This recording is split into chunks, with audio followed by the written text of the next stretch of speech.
So what should we include in our model? Remember, the goal is to measure, in this particular case, ex post manager performance. We want to compute risk-adjusted excess return. We want to be able to measure skill versus luck. Did the manager actually beat the market, or did the manager just incur a bunch of risk and get lucky? And so we want to regress the returns of the portfolio or the stock on specific factors in order to calculate an alpha that really measures skill versus luck. So, should we include energy?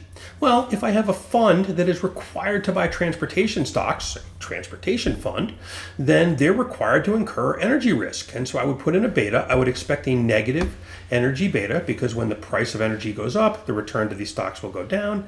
And if energy prices go down, I would expect the return of the stocks to go up. And so if energy prices tank and I don't include an energy beta, we might mistakenly attribute a required risk to managerial performance. And if it's an oil services fund, then also required to incur energy risk, we might expect a positive energy beta. If the price of energy goes up, then the oil services companies will make more money. And if energy prices increase, if we do not include an energy beta, we might mistakenly attribute a required risk to manager performance.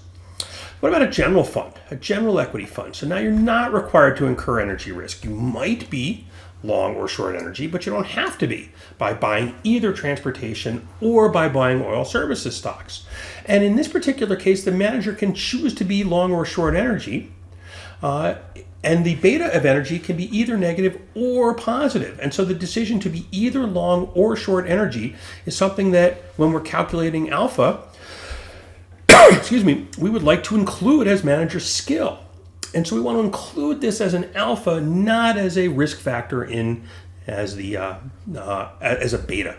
So if it's the case that it's a general equity fund and we want to know whether or not this manager actually was skillful by just choosing to be long or short energy, if I include it as a beta, it doesn't show up in the alpha, and so therefore I don't want to include it as a beta. I want to make sure it shows up in the alpha. What about currencies? Well, if I have exporters and importers, exporters are required to incur currency risk and benefit from a weaker dollar.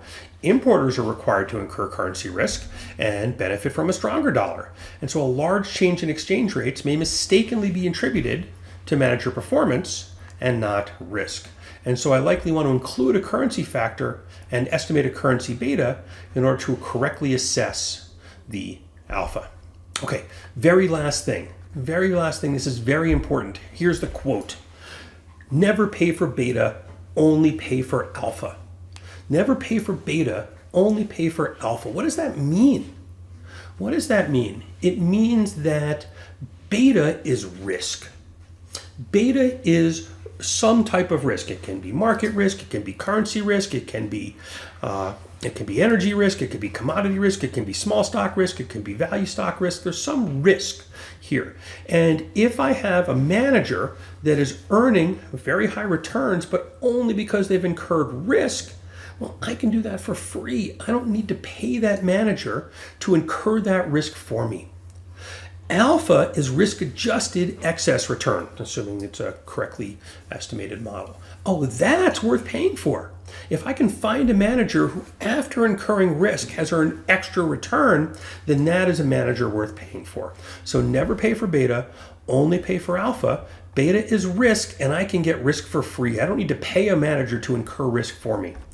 Alpha is risk-adjusted excess return, and that is something that is worth paying for.